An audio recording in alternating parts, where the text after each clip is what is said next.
Hello BookTube, hello book friends. Welcome back to my channel. And as you can see, I have a small pile of books that I want to talk to you about. Let's just move those over there. And get that's a bit better, isn't it? Right. A week or so ago, a couple of weeks ago probably now, for Midsummer, I did I think it was top 10 books so far of 2025.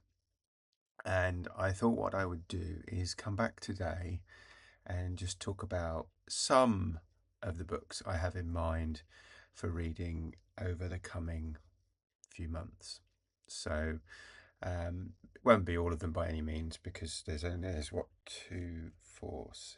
there's 10 books here, but by coincidence. And some of them are fairly chunky books, and some of them I know I will read, and some I might not get to. So it's kind of just a kind of pile of possibilities for the rest of this year, so till the end of December. And yeah, I just thought I'd go through them and share them with you. There are plenty more books, as you can well see, that I need to get to as well. So there aren't many events coming up for me in the next couple of months. So there's Gob August for August, and Book Trek continues. And other than that, I think September and October are relatively clear. And then November and December, I have events that either I am hosting or involved in reading books for. So I've got a couple of months where I'm kind of planning on, certainly sort of August, September, October, probably just mood reading, nothing in particular in mind. I'm not going to deliberately create a TBR for those months. I'll just see, where I am and what I'm thinking about reading, and take it from there. So what is in this big pile of books? Where do I want to, of course I want to start halfway down the pile. So let's just move that to one side. Take out those. Yeah, let's leave organized chaos, promise. So a few weeks ago I was talking with Pat, either on Voxer or in a comments on a video, and I think it might have been after I did my top 10, and I said, yeah, my favourite book of the year so far was The Count of Monte Cristo. And I think I'm right in saying Pat said to me she'd never read it, but then again she thought she was the last person on earth to have ever read Les Miserables by Victor Hugo. And I thought, well, I've not read that, so what a surprise that I found a second-hand copy of Les Miserables to read. And I think it's difficult to say, because in terms of pure page numbers, my Count of Monte Cristo is a longer book. But looking at this has less pages but smaller typeface, so I think it might technically be a longer book. I don't know. Anyway, it's a chunky book for sure. So I thought I would give it a go, and maybe giving it a go means kind of reading it slowly over the next 6 months, or maybe it means just once I get started, like a bit like I did with the Count of Monte Cristo. Once I got started, I couldn't put it down. So we'll see. I might not like it. I don't know. Never read it. Pat wasn't the last person on earth to have read it. Now I'm going to have a problem because I know it's plenty books. I'm going to have to use the floor. Another book that I haven't read, that I thought I should read, because a lot of people have said to me it is, in their opinion, one of his best books, is Stephen King's 11/22/63, or the 22nd of November 63, which centres, as far as I know, centres around the assassination of JFK. And in effect, you know, if you could go back in time, what would happen? And I've never read it. I ordered it at the same time I ordered Les Miserables, by coincidence, and I was quite surprised to find what I was sent was a UK first edition.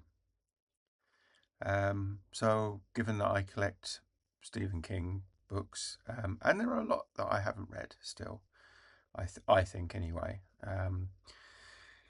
So yeah, that's somewhere in the pile for the next few months. Then another classic, which I've mentioned before. I want to continue. I still haven't got to 20 years after, which is um, the next book in the D'Artagnan romances after the Three Musketeers, by Alexander Dumas. So kind of continuing to read Alexander Dumas, adding that one to the list. As I say, I may not get to many or any of these. And then I have a couple of books. One for Historathon, which is uh, Voices from the Napoleonic Wars. This just fits in the time span for the third quarter of Historathon. So this is mostly, I think the latest in here is 1815, as far as I can see. So it starts 1800. This is all diaries of soldiers and so on who were involved in the Napoleonic conflicts and the Peninsular Wars. So yeah, as I say, it starts in 1800 and goes through to 1815. So it fits in quarter three of Historathon, and it satisfies my interest in the in the Napoleonic Wars, which has come about as a result of reading all the Sharp novels. So yeah, that's one. And another one, and this is pure pure fiction, and this is a fictional. So this is, I'll read the blurb. On the eve of the invasion of Russia, half French, half English, Matteo Carey finds himself in the ranks of Napoleon's 500,000 strong army. With Tsar Alexander seemingly ill prepared, a French victory seems certain. The Grande Armée will obliterate everything in its path. Carey's purpose is less clear. Blackmailed into becoming a spy in the Emperor's army, he hopes to follow his lover, a French actress who has gone to work in the Moscow theatre. As supplies grow scarce and temperatures plummet, the Grande Armée begins to crumble. Caught up in the maelstrom of war, Carey embarks on an epic journey while the Russians circle like hungry wolves. So, know nothing about the author, but it just, because it interests the time period and everything interests me. So that's that. I'm trying to kind of think about these, and then also historically, this was a Father's Day present from the dogs. So this is for probably fit in will fit into quarter four of Historathon if I leave it that long, but we'll see how we get on. So this is story of one day during the Battle of Arnhem in the Netherlands. So this was the failed attempt by British and American armies to basically capture or recapture the bridge at Arnhem in the Netherlands and give themselves an entry point into kind of the north of Germany. I think at the end of the day, fairly unlucky that it didn't succeed. Basically, on the basis of logistics. So yeah, looking forward to reading that. It's interesting to me that it's just one day and not. I've read several books over that look at the whole battle or campaign or whatever you want to call it. So yeah, look interested just to look and see about one particular day. So yeah, quarter four of this horathon if I don't get to it before. And then for November, there is a group of us on Voxer who are going to be reading or rereading John Irving's The Cider House Rules ahead of his latest book, which comes out, I think, I'm not sure if it comes out in November or December, called Queen Esther, which is, as I understand it, is set in the same setting. So it's kind of a sequel. So yeah, Queen Esther in, I think, November, I think we've agreed, and then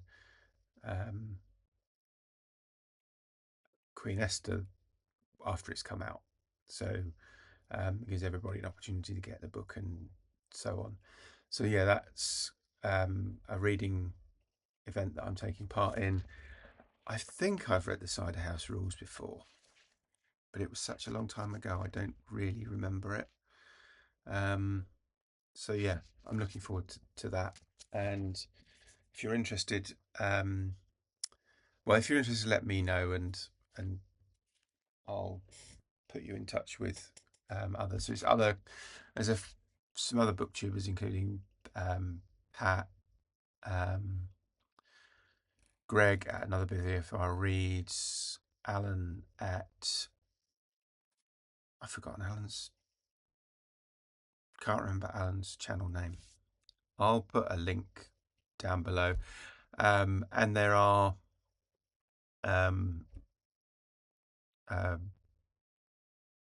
what's the word? I can't speak today, as you can plainly see. There are other commenters and audience members. That sounds a bit odd, but there are other people who are on BookTube but don't publish videos. Does that make sense? Hope so. Anyway, so that, yeah, if you're interested, let me know and I'll sort you out. And then in December, it is a Dickens at Christmas, which is an event that I created last year with a view to trying to read a Dickens novel over the Christmas period. This year, I'm pleased to say, Juliet Bookish Travels is joining with me as a co-host, and if anybody else is interested, we'd be very happy to have you as either co-host or participant. There are already a few people signed up. Again, people who have their own channels or are just commenters and are interested in Dickens.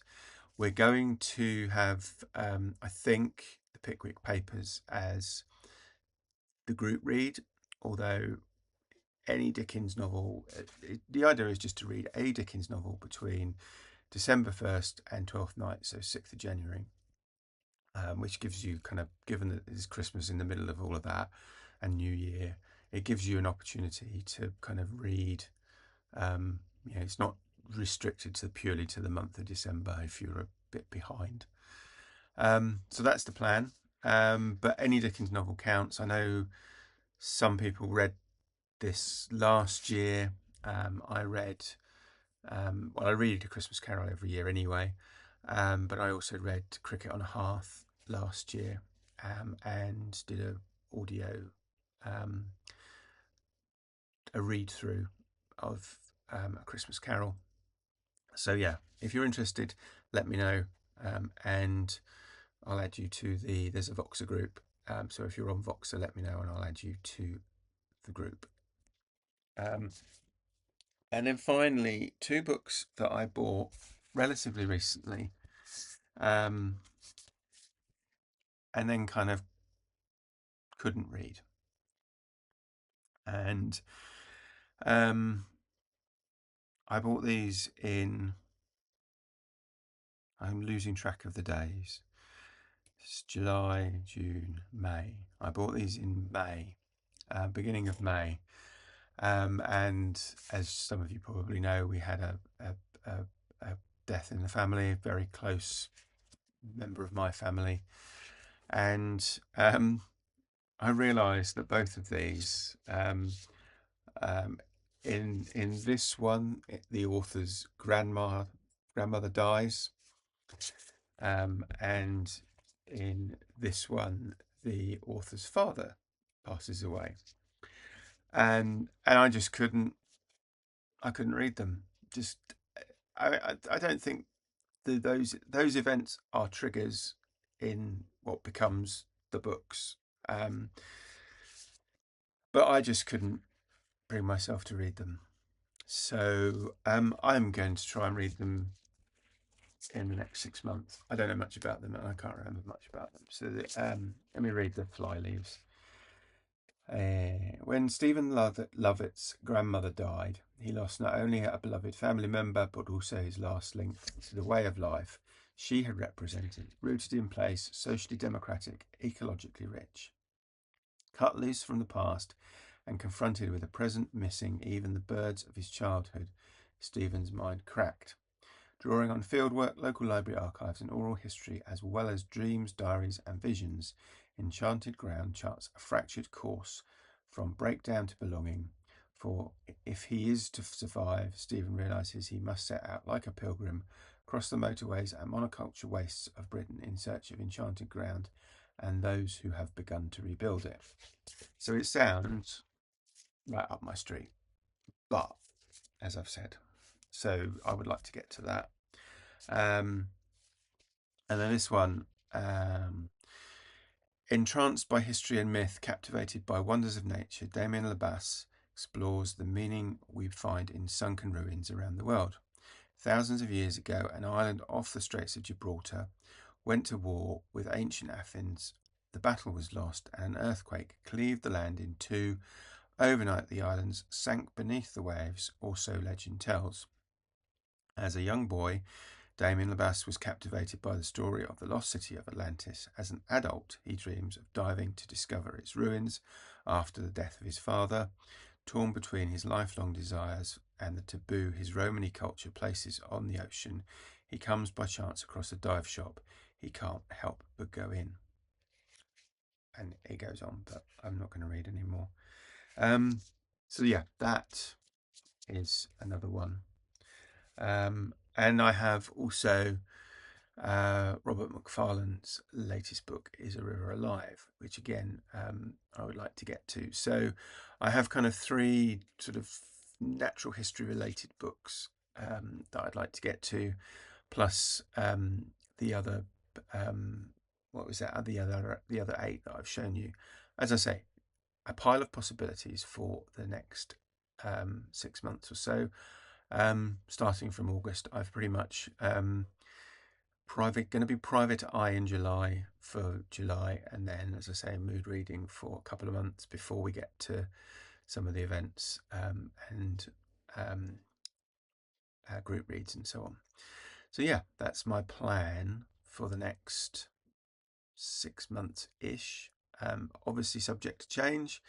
Obviously subject, if anybody fancies buddy reading any of those, or is just interested to generally, let me know.